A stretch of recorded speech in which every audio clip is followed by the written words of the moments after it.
Assalamualaikum warahmatullahi wabarakatuh. Perkenalkan, nama saya Nuria Umafagur dengan NIM 21028.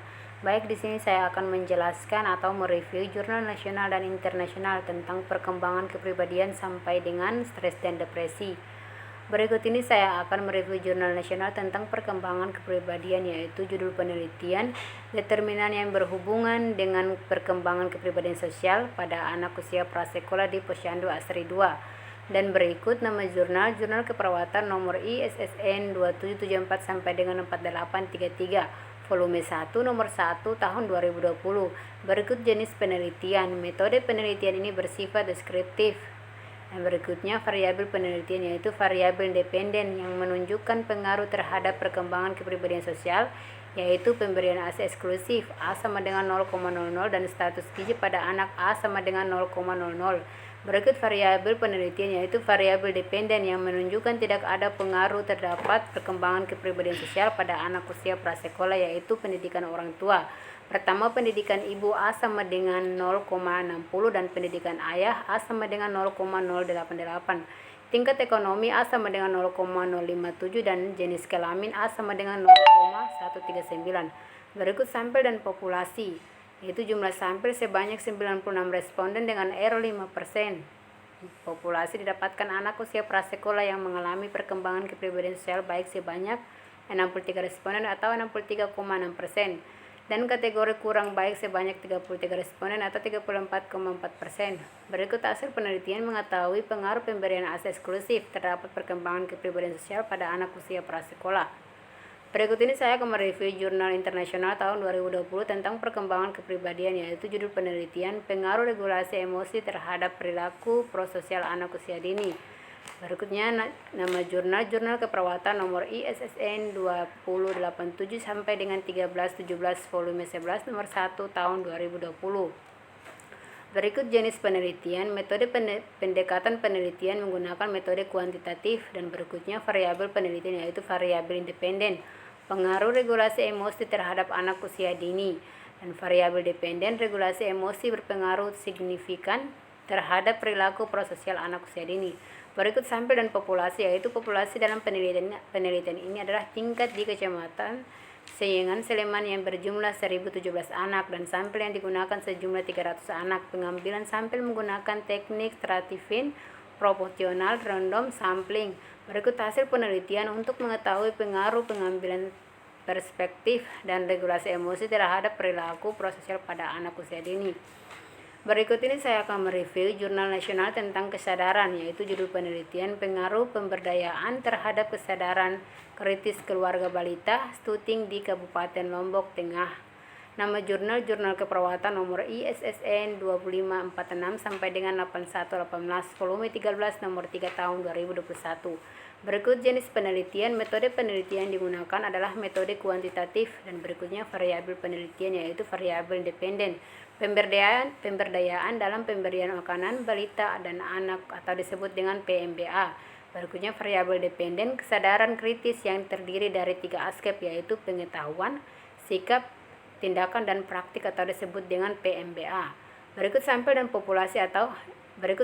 populasi populasi dengan kasus kecemasan 568 balita stunting dengan jumlah sampel 85 keluarga balita stunting dengan menggunakan teknik purposive sampling. Berikut hasil penelitian menyatakan sarana dan prasarana menunjang dalam penelitian PMBA masih kurang. Terdapat perbedaan persepsi mengenai tujuan utama dan kegiatan hingga monitoring dan evaluasi program PMBA belum dilaksanakan di tingkat puskesmas.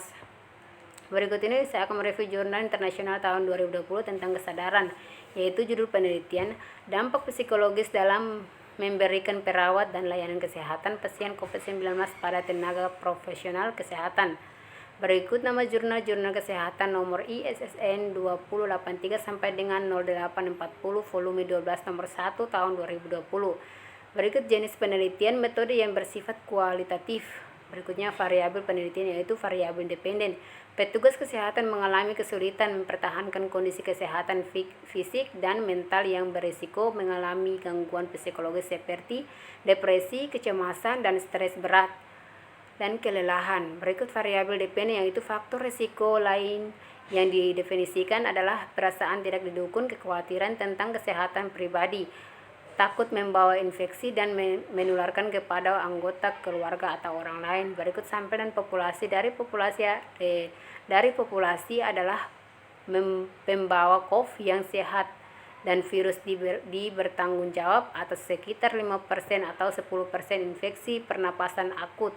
Berikut sampel mengurangi replikasi virus. Suhu inaktifal SARS atau CoV-2 dapat dinonaktifkan pada sekitar 27 C. Hasil penelitian menurut Organisasi Kesehatan Dunia WHO, penyakit yang disebabkan virus terus muncul dan menjadi masalah serius bagi kesehatan masyarakat. Berikut saya akan mereview jurnal nasional tentang konsep dasar emosi, yaitu judul penelitian hubungan kecerdasan emosional dengan kinerja perawat dalam menerapkan asuhan keperawatan di IRINA ARSUD Prof. Dr. Dr. Kando Manado. Nama jurnal keperawatan nomor ISSN 2808 sampai dengan 2672 volume 4 nomor 1 tahun 2016.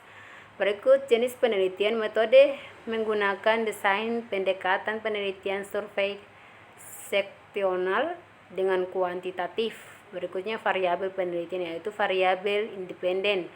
Kecerdasan emosional mengacu pada serangkaian keterampilan kognitif yang memengaruhi kemampuan seseorang. Berikut variabel dependen. Kecerdasan emosional merupakan faktor yang dapat mempengaruhi kinerja perawat dalam menerapkan asuhan keperawatan. Berikut sampel dan populasi, yaitu populasi adalah seluruh perawat di IRINA ARSUD Prof. Dr. Dr. Kando Manado. Teknik pengambilan sampel menggunakan total sampling dengan jumlah 37 sampel. Berikut hasil penelitian. Hasil analisis menggunakan Fisher-Akshan test dengan tingkat kemaknaan 95%, A sama dengan 0,05 dan menunjukkan nilai P sama dengan 0,006. Berikut saya akan mereview jurnal internasional tahun 2020 tentang konsep dasar emosi. Judul penelitian analisa kecerdasan emosional remaja tahap akhir berdasarkan jenis kelamin. Nama jurnal kesehatan nomor ISSN 2338 sampai dengan 2090 volume 8 nomor 4 tahun 2020.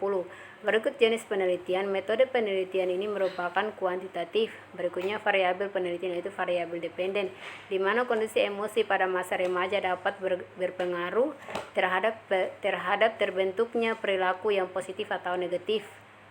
Berikut variabel dependen. Kemampuan remaja dalam mengekspresikan perasaan dan mengelola emosi dengan tepat merupakan peran dari kecerdasan emosional yang dimiliki oleh remaja. Berikut sampel dan populasi.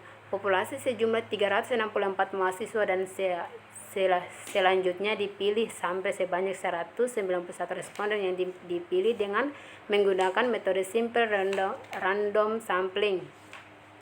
Berikut hasil penelitian. Hasil penelitian menunjukkan bahwa nilai SINK 0,231, 0,005 sehingga HO diterima, artinya tidak terdapat hubungan antara tingkat kecerdasan emosional dengan jenis kelamin pada remaja tahap akhir. Berikut saya akan mereview jurnal nasional tentang stres dan depresi, yaitu judul penelitian tingkat gejala depresi pada mahasiswa program studi sarjana keperawatan di Institut Teknologi dan Kesehatan di Stikes Bali, yaitu nama jurnal kesehatan nomor ISSN 2546 sampai dengan 6144 volume 5 nomor 1 tahun 2021. Berikut jenis penelitian. Metode desain pada penelitian ini merupakan jenis deskriptif. Berikutnya variabel penelitian, yaitu variabel independen. Depresi tersebut dapat dipengaruhi oleh masalah depresi dari keluarga, stres, dan hormon. Berikut variabel dependen. Apabila gejala perubahan psikologis yang dimiliki seseorang tidak teridentifikasi dan diatasi dengan baik, mereka bisa mengalami depresi. Berikut sampel dan populasi. Populasi adalah mahasiswa program studi sarjana keperawatan Stikes Bali. Sampel instrumen penelitian yang digunakan adalah kuesioner, Patet Heart Questionnaire, 9 atau disebut dengan PHQ-9 yang digunakan untuk melakukan screening depresi. Berikut hasil penelitian tingkat gejala depresi pada mahasiswa program studi sarjana keperawatan bervariasi di mana hampir 50% memiliki gejala depresi ringan, yaitu sebanyak 107 orang atau 45,5%, sedangkan terlihat 4 orang mahasiswa memiliki gejala depresi berat 1,7%, sekitar 30%, mahasiswa 69 atau 26,4% tidak depresi. Berikut saya akan mereview jurnal internasional tahun 2020 tentang stres dan depresi, yaitu judul penelitian tingkat depresi dengan ide bunuh diri pada anak remaja. Nama jurnal Keperawatan volume 2 nomor 1 tahun 2020. Jenis penelitian, metode penelitian ini merupakan metode kuantitatif. Berikutnya variabel penelitian, yaitu variabel independen. Masalah remaja mulai muncul sebagai macam masalah yang dihadapinya. Salah satunya depresi, yaitu variabel dependen akan menimbulkan dampak depresi yang tidak teratasi, yaitu ide bunuh diri. Berikut sampel dan populasi, yaitu populasi dalam penelitian ini adalah siswa dan siswi kelas 5 dan 4 Seman 5 di Jakarta. Dan jumlah sampel yang digunakan sebanyak 247 responden dari 648 responden. Berikut hasil penelitian. Hasil penelitian ini diharapkan untuk mengadakan penyuluhan kesehatan mental, cara mendeteksi risiko mengalami depresi dan dampak-dampaknya, mengontrol emosi dan konseling.